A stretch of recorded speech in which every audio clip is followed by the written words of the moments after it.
Hello students, welcome to the WhatsApp classes. इस वीडियो में हम सेल वॉल के बारे में स्टडी करेंगे। इससे पिछला जो वीडियो था, हमने जब चैप्टर स्टार्ट किया जब हमने टॉपिक स्टार्ट किया था सेल का, तो हमने कहा था कि सेल में 3 पार्ट्स पढ़ेंगे हम। Cell membrane, cell wall, cytoplasm and nucleus. Cell membrane या प्लाज्मा मेम्ब्रेन हमने पढ़ लिया, प्लाज्मा मेम्ब्रेन का स्ट्रक्चर और प्लाज्मा मेम्ब्रेन का फंक्शन हमने स्टडी कर लिया। अभी आज इन केस ऑफ प्लांट, चूँकि एनिमल में प्लाज्मा मेम्ब्रेन होता है, सेल वॉल नहीं होता है, इन केस ऑफ प्लांट्स एक एक्स्ट्रा आउटर कवरिंग या प्रोटेक्टिव लेयर होता है एडिशनल इन प्लांट के केस में, जिसको हम सेल वॉल के नाम से क्या करते हैं, जानते हैं। In plant cell there occur a rigid cell wall which lies outside the plasma membrane. Plasma membrane के बाहर एक रिजिड सेल वॉल होता है in case of only plant.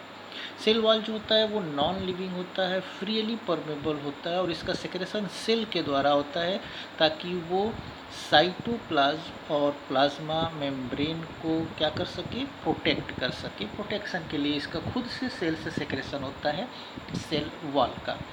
Cell wall जो है वो नॉन लिविंग होता है और फ्रीली परमेबल होता है। जैसे हमने पढ़ा था प्लाज्मा मेम्ब्रेन में कि वो सेलेक्टिवली परमेबल होता है, ये फ्रीली परमेबल होता है, यानी इसमें से कुछ भी होकर के इन और आउट हो जाता है। साथ ही साथ cell wall determine the shape of a plant cell and prevent the desiccation of the cell. Cell wall plant के सेल को या प्लांट के सेल को एक शेप प्रोवाइड कराता है और साथ ही साथ सेल को डेसिकेशन या सूखने से उसको क्या करता है, बचाता है। ये एक स्पेशल टाइप के कार्बोहाइड्रेट यानी कि सेलुलोज से मिल करके सेल वॉल जो होता है वो बना होता है। सेल वॉल कैसा है, क्या है, वो आगे हम डायग्राम दिखाएंगे। सेल वॉल का फंक्शन क्या है? Number 1, it permit the plant cell to become turgid, सूजा हुआ बनाता है, परमिट करता है प्लांट सेल को सेल वॉल। कब? जब वाटर एंटर करता है वैक्यूल में थ्रू द ऑस्मोसिस प्रोसेस के थ्रू। जब ऑस्मोसिस होता है, एंडोऑस्मोसिस यानी वाटर इन करता है प्लांट सेल में, और वैक्यूल में जब एंटर करता है, as water enter the vacuole through the osmosis, तो जो सेल होता है जब वाटर एंटर करता है तो एक्सपेंड करता है, फैलता है।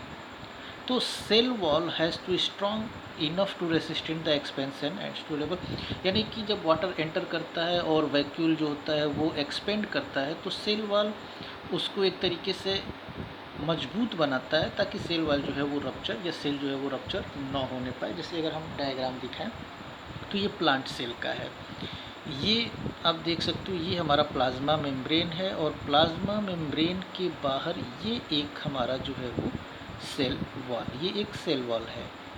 बाकी ये दूसरे प्लाज्मा में दूसरे सेल वॉल हैं जो इसके साथ एडजेसेंट हैं, ये लगे हुए दूसरे सेल वॉल। ये एक सेल वॉल, ये इसमें प्लाज्मा मेम्ब्रेन, ये साइटोप्लाज्म और ये न्यूक्लियस जिसको वो प्रोटेक्ट करने का, प्लाज्मा मेम्ब्रेन को, साइटोप्लाज्म और न्यूक्लियस को प्रोटेक्ट करने का काम जो होता है वो सेल वॉल करता है।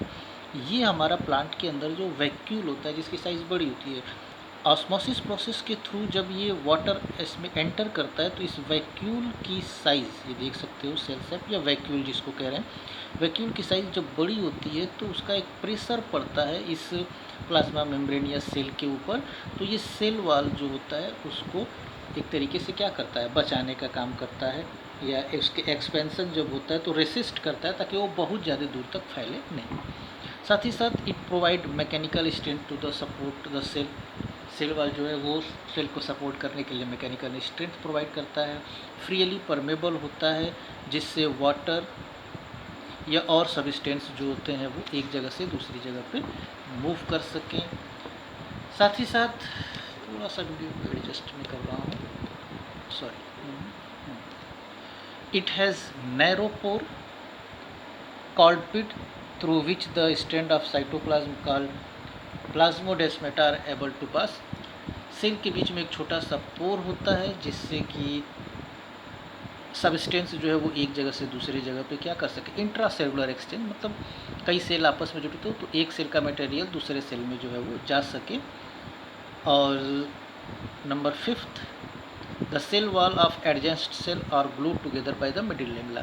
आसपास के जो सेल होते हैं वो मिडिल लेमेला के द्वारा एक दूसरे से क्या होते हैं, सटे होते हैं। जैसे मैं एक बार फिर से अगर वीडियो दिखाऊं, ये दिखाऊं फिगर, तो अब देख सकते हो ये चीज़, ये मिडिल लैमेला होता है, यानी ये कई सेल एक दूसरे से, जैसे एक सेल ये, एक सेल ये वाला हिस्सा, एक सेल यहाँ बनेगा, एक सेल यहाँ बनेगा, और ये हमारा एक पूरा सेल।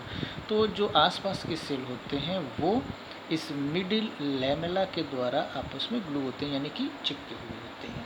ठीक है। एक टॉपिक हम आगे पढ़ने से पहले इसमें एक और चीज़, एक प्रोसेस हमने पढ़ा भी था पहले इसको, प्लाज्मोलिसिस। हमने क्रीनेटेड और प्लाज्मोलिस्ट, ये चीज़ हमने वर्ड यूज़ किया था। अब यहाँ थोड़ा सा प्लाज्मोलिसिस की प्रोसेस पढ़ लें कि हमने बताया था कि जब सॉल्यूशन को, या सॉल्यूशन में प्लांट सेल और एनिमल सेल को रखते हैं तो क्या होता है, when a living cell lose water through the osmosis. जब हम कॉन्सेंट्रेटेड सॉल्यूशन में रखते हैं, कॉन्सेंट्रेटेड सॉल्यूशन का मतलब हाइपर सॉल्यूशन होता है ना, हमने पीछे पढ़ चुका था हम लोगों ने, हाइपरटोनिक सॉल्यूशन। जब हाइपरटोनिक सॉल्यूशन में रखते हैं या कॉन्सेंट्रेटेड सॉल्यूशन में रखते हैं प्लांट सेल को, तो ये हमारा सेल है। जब हम प्लांट सेल को कॉन्सेंट्रेटेड या हाइपरटोनिक सॉल्यूशन में रखते हैं तो एक जो ऑस्मोसिस होता है, यानी कि वाटर जो होता है ना वो सेल से निकल कर के कहाँ जाता है, बाहर जाता है। जब सेल, वाटर सेल से निकल कर के बाहर जाता है तो उस कंडीशन में ये जो प्लाज्मा मेम्ब्रेन है, ये या प्रोटोप्लाज्म जो होता है वो away from the cell wall. अब देख सकते हो, when living plant cell lose water, जब प्लांट वाटर को लूज करता है ऑस्मोसिस के थ्रू, जब इसको हम हाइपरटोनिक सॉल्यूशन में रखते हैं या कॉन्सेंट्रेटेड सॉल्यूशन में, तो ये धीरे धीरे श्रिंक करने लगता है। श्रिंक करने का मतलब ये जो वॉल है, ये देख सकते हो प्लाज्मा मेम्ब्रेन धीरे धीरे जो है वो श्रिंक कर रहा है, सिकुड़ करके सेल वॉल छोड़ करके, ये सेल वॉल, ये प्लाज्मा मेम्ब्रेन धीरे धीरे जो होता है वो श्रिंक करने लगता है और सेल वॉल को छोड़ करके अंदर आ जाता है। तो as a result water will move osmosis from their higher concentration, the cell content will shrink away from the cell wall. तो सारा सेल वॉल से छोड़ करके जो वॉल प्लाज्मा मेम्ब्रेन वो सिकुड़ करके अंदर चला जाता है। ये कंडीशन कहलाता है प्लाज्मोलिसिस का। अब बुक होगा आपके पास, इस प्रोसेस को इजीली पढ़ करके उस चीज़ को समझ सकते हो कि प्लाज्मोलिसिस क्या है। ठीक है, आज के इस वीडियो में या क्लास में, व्हाट्सएप क्लास में इतना ही। आगे जब हम पढ़ेंगे तो हम सेल का जो दूसरा स्ट्रक्चर है, न्यूक्लियस, उसके बारे में स्टडी करेंगे, और फिर उसके बाद हम सेल और सेल के साइटोप्लाज्म और साइटोप्लाज्म के अंदर पाए जाने वाले सेल ऑर्गेनेल को एक एक करके स्टडी करेंगे। Okay, thank you.